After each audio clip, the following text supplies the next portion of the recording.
তৃণমূল নেতার ভাইয়ের রহস্য মৃত্যু, ফরাক্কার জোরপুকুরিয়ায় রক্তাক্ত দেহ উদ্ধার। তৃণমূল নেতার ভাইয়ের রহস্য মৃত্যু, ফরাক্কার জোরপুকুরিয়ায় রক্তাক্ত দেহ উদ্ধার। টেলিফোন লাইনে রয়েছে প্রতিনিধি প্রণব। পুলিশ সূত্রে কি জানা যাচ্ছে, কিভাবে মৃত্যু, পরিবারের কি অভিযোগ? দেখো, আলম শেখ নামে ওই যুবক যে ফরাক্কার যে তাপবিদ্যুৎ কেন্দ্র আছে তারই অ্যাসপন্ডেড পাইপ লাইনের যোগানের কাজ করত এবং গতকাল রাত্রিবেলাতে সে কাজে বেরিয়ে যায়। তারপরে কিন্তু ওই কেদুয়ার যে অ্যাসপন্ড আছে সেখানেই কিন্তু তাকে নৃশংসভাবে কুপিয়ে এবং গুলি করে খুন করা হয়েছে বলে অভিযোগ। এবং পুরাতন কোনো বিবাদের জেরেই কিন্তু এই খুন বলে তোমার অভিযোগ করছে পরিবারের থেকে। এবং সঙ্গে সঙ্গে মৃতদেহ নিয়ে গিয়ে বেনিয়াপুকুর হাসপাতালে নিয়ে গেলে মৃত বলে ঘোষণা করে। তারপরে জঙ্গিপুর মহকুমা হাসপাতালের মধ্যে ময়না তদন্তের জন্য পুরো ঘটনার তদন্ত করছে ফরাক্কা থানার পুলিশ। বেশ।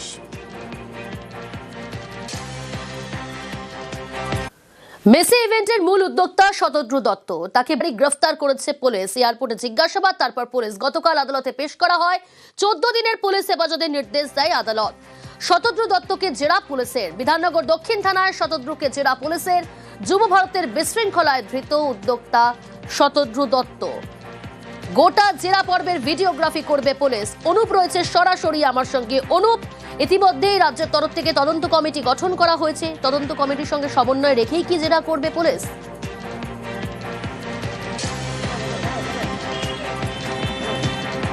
ইতিমধ্যেই রাজ্যের তরফ থেকে তদন্তকারী যে কমিটি গঠন করা হয়েছে সেই কমিটি কিন্তু গতকালই একেবারে জোরহাটি ক্রীড়াঙ্গন সেখানে পরিদর্শন করে গোটা ঘটনা কিন্তু তদারকি করেছে। এবং তার পরবর্তী ক্ষেত্রে লক্ষ্য করা গেছিল যে পুলিশের পক্ষ থেকে কিন্তু শতদ্রু দত্ত, যাকে গ্রেপ্তার করা হয়েছে, ইভেন্টের মূল উদ্যোক্তা তিনি, এই গ্রেপ্তারের পরবর্তী ক্ষেত্রে তাকে জিজ্ঞাসাবাদ গতকাল যেমন করা হয়েছিল আজকেও জিজ্ঞাসাবাদ করা হবে। মূলত বেশ কিছু গাইডলাইন তদন্তকারী কমিটির পক্ষ থেকে দেওয়া হয়েছে এবং সেই গাইডলাইন ধরেই কিন্তু একেবারে জিজ্ঞাসাবাদ প্রক্রিয়া করা হবে। এবং এই যে জিজ্ঞাসাবাদ প্রক্রিয়া কিন্তু ডিসি পদমর্যাদা আধিকারিক, থানার আইসি, অন্যদিকে একেবারে তদন্তকারী যিনি আধিকারিক তিনি থাকবেন। এবং এই গোটা জিজ্ঞাসাবাদ প্রক্রিয়া সেটা কিন্তু ভিডিওগ্রাফি করা হবে। ভিডিওগ্রাফি করার কারণ কি, যে জিজ্ঞাসাবাদ প্রক্রিয়া যেহেতু তদন্ত কমিটি রাজ্যের পক্ষ থেকে গড়ে দেওয়া হয়েছে, সেই তদন্তকারী কমিটি কিন্তু ইতিমধ্যেই সেই ভিডিওগ্রাফি করার পর তাদের হাতে এই ভিডিও তুলে দেওয়া হবে কি কি জিজ্ঞাসাবাদ করা হয়েছে। এবং বেশ কিছু প্রশ্নের উত্তর এখনো অধরা। যেমন এক্ষেত্রে দেখা যাচ্ছে একাধিক টেন্ডার থেকে শুরু করে একাধিক কারচুপি, একাধিক ঘটনা ঘটেছিল বলা হচ্ছে। এই সমস্ত বেশ কিছু এরকমই গাইডলাইন দেওয়া হয়েছে। এই গাইডলাইন ধরেই পুলিশের পক্ষ থেকে 3 উচ্চপদস্থ আধিকারিক তারাই জিজ্ঞাসাবাদ করবে। এর পরবর্তী ক্ষেত্রে রাজ্যের পক্ষ থেকে তদন্তকারী টিম গঠন করা হয়েছে, তাদের হাতে সেই ভিডিওগ্রাফি তুলে দেওয়া হবে। পরবর্তী ক্ষেত্রে যদি প্রয়োজন মনে করে এই তদন্তকারী কমিটির টিম তারা কিন্তু বিধাননগর দক্ষিণ থানায় আসবে এবং শতদ্রু দত্ত যে 14 দিনের পুলিশ হেফাজতে রয়েছে তাকে জিজ্ঞাসাবাদ করবে। কারণ একাধিক প্রশ্নের উত্তর এখনো কিন্তু অধরা। সেই প্রশ্নগুলোই গাইডলাইন অনুযায়ী পুলিশের পক্ষ থেকে আজকে জিজ্ঞাসাবাদ করা হবে, এমনটাই জানতে পারা যাচ্ছে। বেশ। শনিবারই গ্রেফতার করা হয় শতদ্রু দত্তকে। গতকাল অর্থাৎ রবিবার আদালতে পেশ এবং তাকে জেরা পুলিশে। তদন্ত কমিটির সঙ্গে সমন্বয় রেখেই জেরা। শতদ্রুর আইনজীবীর আজব যুক্তি, আয়োজকের দায় নেই বলেই তার দাবি। দর্শকদের ঘাড়েই দোষ আইনজীবীর।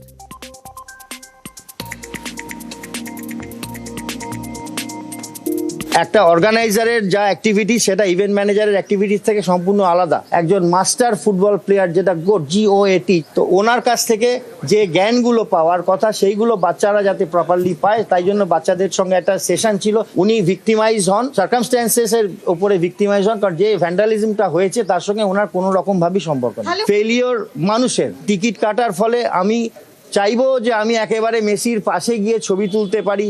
যে সিকিউরিটি সেফটি রিজনগুলো নেওয়া হয় অর্গানাইজারদের তরফ থেকে সেইগুলোকেও প্রায়োরিটি দেওয়া উচিত।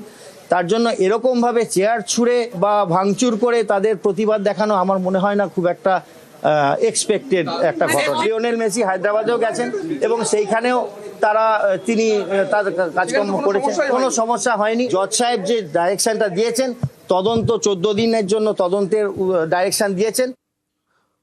উদ্যোক্তাদের গাফিলতি ছিল, সব দিক খতিয়ে দেখা হচ্ছে, জানান বিধাননগরের সিপি। অর্গানাইজারদের মিসম্যানেজমেন্টের জন্য হয়েছে। শিডিউল তো ওদের ফলো করার কথা ছিল, দে ডিডন্ট ফলো দ্যাট। কে থাকবে না থাকবে তার মধ্যে যারা ছিল ওরা পাস দিয়েছিল। তো তার মধ্যে ওদের ক্যামেরাম্যান, ওদের ব্রডকাস্টিং টিম, তার মধ্যে সিআরপিএফ এর একটা সিকিউরিটি কর্ডন ছিল, ওরা সাথে নিয়ে এসেছিল। তারপরে কিছু লোক ওর অ্যাড হয়েছে তার মধ্যে, যেটা হয়েছে আপনাদের সামনে পরপর ইভেন্ট ছিল। তো যারা ইভেন্ট পারফর্ম করবে ওদের জন্য ওরা পাস দিয়েছিল, ওরা অ্যালাউ করেছিল ওদেরকে। এইভাবে অনেক লোকই ওখানে ছিল যারা পারফর্ম করবে one after another, but because of the mismanagement ওরা ঠিক মতোটা করতে পারেনি। চাকরি থেকে ইভেন্ট ম্যানেজমেন্টে রিশতার ছেলের হাত ধরে কলকাতায় মারাদোনা থেকে মেসি, শনিবার যুব ভারতীর অব্যবস্থায় গ্রেফতার সেই শতদ্রু দত্ত।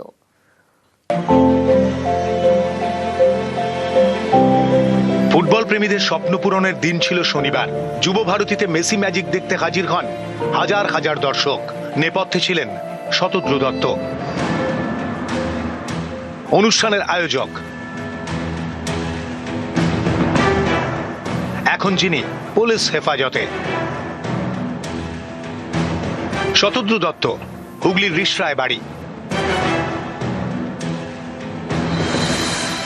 একসময় কর্পোরেট সংস্থায় চাকরি করতেন।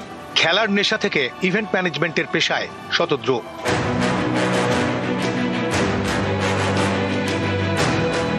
শুধু ক্রীড়া জগৎ নয়, অভিনয়ের দুনিয়াতেও শতদ্রুর পরিচিতি।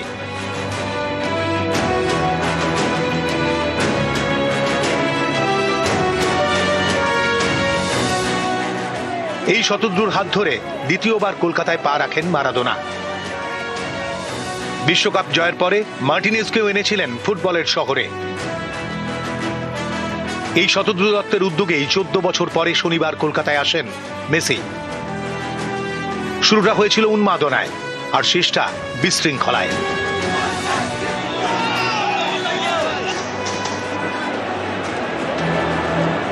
মাঠে মেসিকে ঘিরে বাড়তে থাকে ভিড়, ছবি তোলার হিড়িক। পাশেই ছিলেন শতদ্রু। ভিড়ে কয়েকজনকে ঠেলে সরিয়ে দিতে দেখা যায় শতদ্রুকে।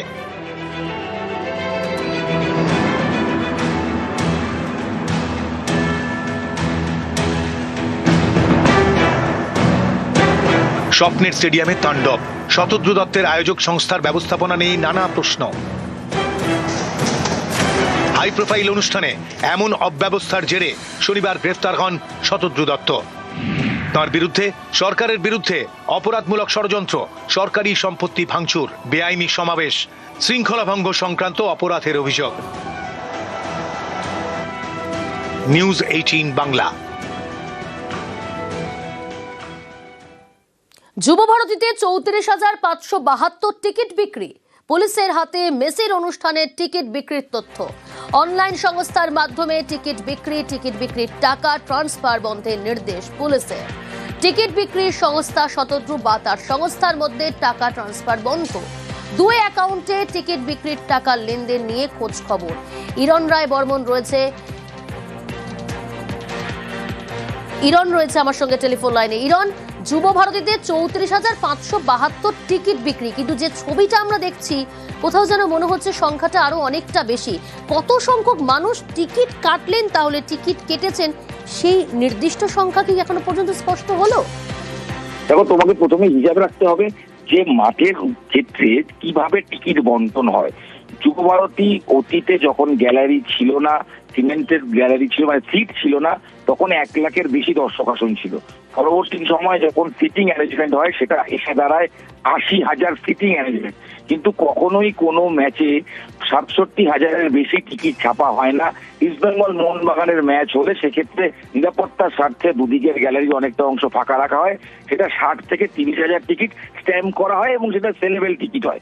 কিন্তু টিকিটের ক্ষেত্রে যে কোনো মাঠে অলওয়েজ সেলেবেল টিকিটের ছাড়াও কমপ্লিমেন্টারি টিকিট থাকে। তবে যেহেতু এটা প্রাইভেট একটা ইভেন্ট, সেক্ষেত্রে টিকিট বন্টন কি হয়েছিল এটা প্রশ্ন।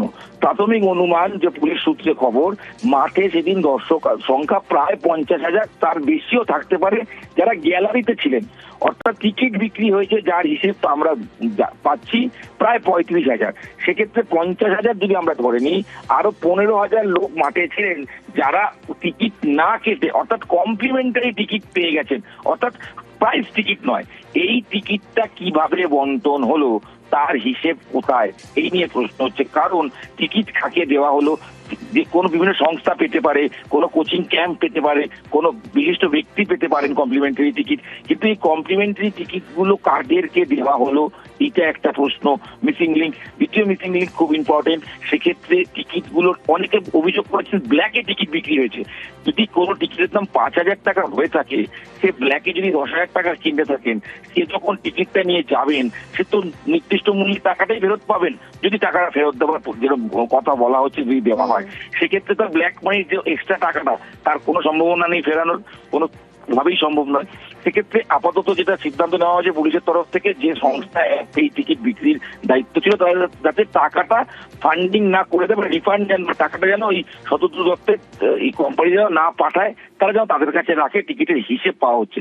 আরো একটা প্রশ্ন উঠছে, শতদ্রু দত্ত তার সোশ্যাল মিডিয়া পেজে গত 6 তারিখ একটা ভিডিও পোস্ট করেছিলেন যেখানে দেখা যাচ্ছে তিনি টিকিট স্ট্যাম্পিং চলছে, নিয়ম অনুযায়ী যে কোনো টিকিট এই ম্যাচের একটা সরকারি সিলমোহর লাগে, পুলিশের পারমিশন লাগে, অর্থাৎ টিকিট স্ট্যাম্পিংটা তো লেটে কেন, এই প্রশ্নও কিন্তু অনেকে তুলছেন। এবং টিকিট দেওয়ার ক্ষেত্রে মানে মুহুর্মুহুর টিকিট দেওয়া হয়েছে নাকি সিট অনুযায়ী প্রপার ভাবে দেওয়া হয়েছে, টিকিটে কিন্তু কোথাও সিটের নাম্বারও লেখা নেই যে কোন সিটে বসবেন, তো অর্থাৎ কোথাও গিয়ে ল্যাপস হয়েছে, তো নির্দিষ্টভাবে বোঝাই যাচ্ছে একদম।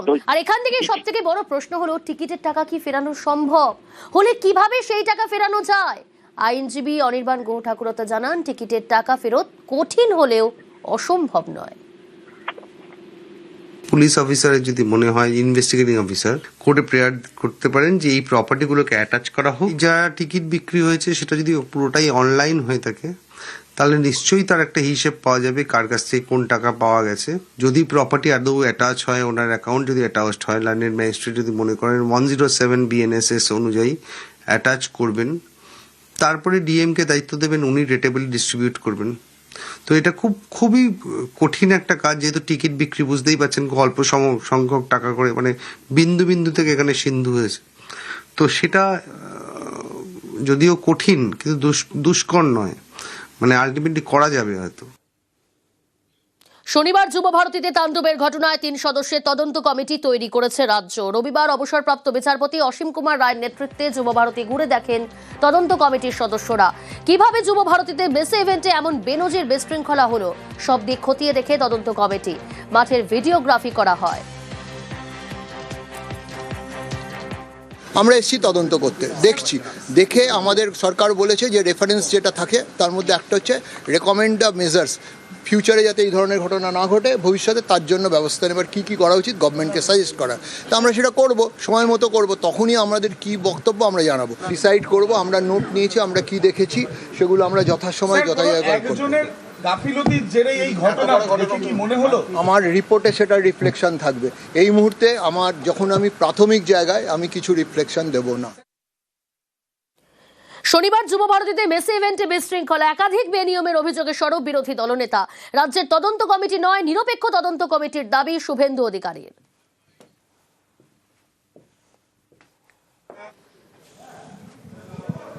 বিরোধী দলনেতা হিসেবে আমি মহামহিম রাজ্যপাল মহোদয়, আমাদের সাংবিধানিক প্রধানের কাছে মমতা ব্যানার্জির পাড়ার লোককে দিয়ে লোক দেখানো তদন্ত কমিটি নয়, সিটিং জাজকে রেখে কলকাতা পুলিশ তথা বিধাননগর পুলিশ তথা পশ্চিমবঙ্গ পুলিশকে সরিয়ে রেখে নিরপেক্ষ তদন্ত করা দরকার, এটা আমরা কাল থেকে বলেছি। অবসরপ্রাপ্ত বিচারপতিকে অপমান করছে বিজেপি। কেন্দ্রীয় এজেন্সিগুলি তদন্ত সবার জানা রয়েছে, তোপ কুণাল ঘোষের। একজন অবসরপ্রাপ্ত বিচারপতিকে অপমান করার রাইটও ওনার নেই। তো কেন্দ্রীয় সরকারের তদন্তগুলো কি সেগুলো সবাই জানে। আইএসএল হচ্ছে না কেন? ওই অপদার্থ বিজেপি নেতা মানিকতলার হেরো কল্যাণ চৌবে, এআইএফএফ প্রেসিডেন্ট, ভারতবর্ষকে কত তলায় নামাবে। আর বিজেপির এআইএফএফ প্রেসিডেন্ট, তারা ফুটবল নিয়ে কথা বলতে আসছে। এই মমতা ব্যানার্জির মুখ্যমন্ত্রীত্বে মেসি কলকাতায় শুধু খেলেননি, থেকেছে, প্র্যাকটিস করেছে, ফুল ম্যাচ খেলেছে স্মুথলি, একের পর এক ইন্টারন্যাশনাল ইভেন্ট হয়েছে।